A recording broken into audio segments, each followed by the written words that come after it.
Anak-anak, kembali kita akan belajar tentang kalimat saran dan kalimat penyelesaian masalah. Tujuan dari pembelajaran kita adalah setelah menyaksikan video tutorial, diharapkan anak-anak dapat 1. Mengidentifikasi ungkapan yang menyatakan masalah penyelesaian dengan tepat. 2. Menuliskan masalah sederhana tentang lingkungan tempat tinggalnya dan saran penyelesaiannya dengan tepat. Ada baiknya kita mengingat kembali tentang apa itu kalimat saran.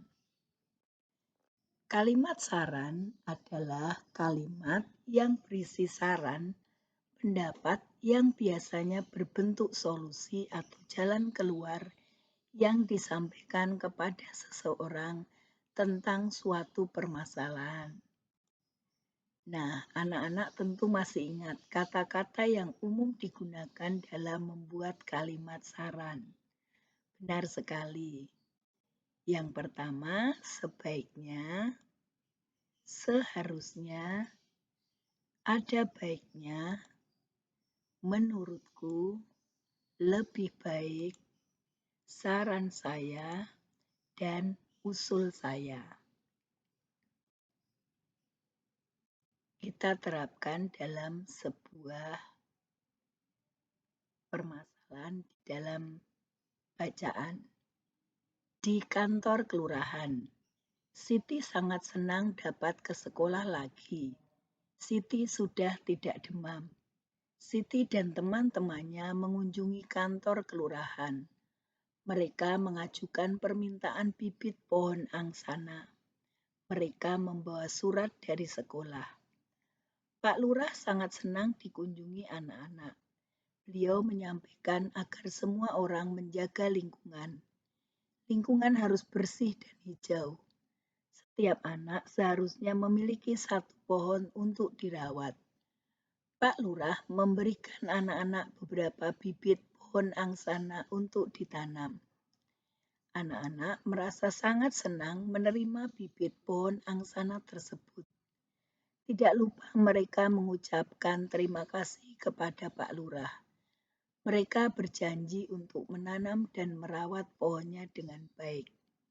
Nah, anak-anak, dari bacaan ini, maka kita dapat membuat garis merah tentang kalimat saran dari bacaan tadi. Kalimat sarannya sudah diberi tanda hijau oleh Bu Christine, yaitu beliau menyampaikan agar semua orang menjaga lingkungan. Yang kedua, lingkungan harus bersih dan hijau. Ketiga, setiap anak seharusnya memiliki satu pohon untuk dirawat. Nah, berikutnya kita juga akan mengingat apa itu kalimat penyelesaian masalah. Kalimat penyelesaian masalah adalah kalimat yang berisi pendapat untuk menyelesaikan suatu masalah.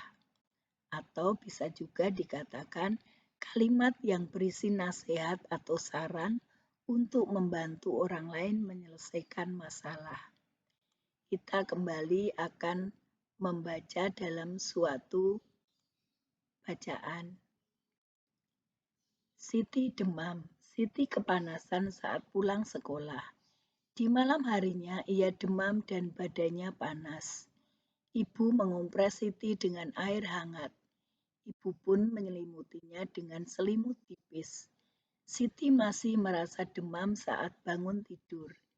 Ibu ingin Siti sehat. Ibu pun membawa Siti ke puskesmas.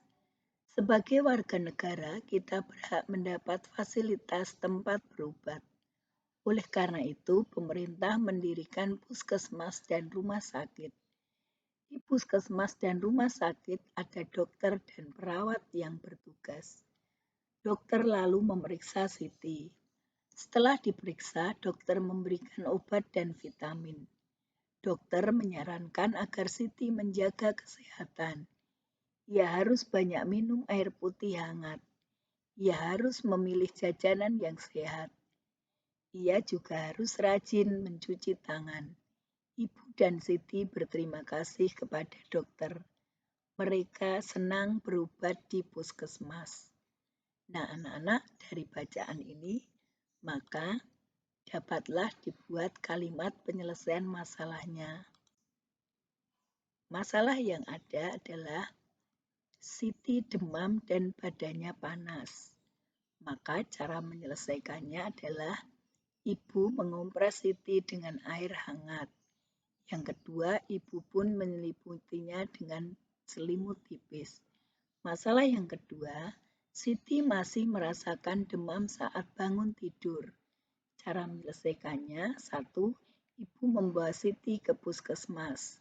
Dua, dokter memberi Siti obat dan vitamin. Yang ketiga, Siti harus menjaga kesehatan. Nah, anak-anak, dari kalimat saran dan kalimat penyelesaian masalah dapat disimpulkan bahwa ada persamaan antara kalimat penyelesaian masalah dan kalimat saran. Persamaannya terletak pada keduanya berisi pendapat untuk menyelesaikan masalah. Nah, anak-anak, demikian tadi pembelajaran kita tentang kalimat saran dan kalimat penyelesaian masalah. Setelah ini, anak-anak silahkan membaca buku cetak tema 4, subtema 4. Jangan lupa menyelesaikan soal latihan di agenda sekolah. Terima kasih, Tuhan memberkati.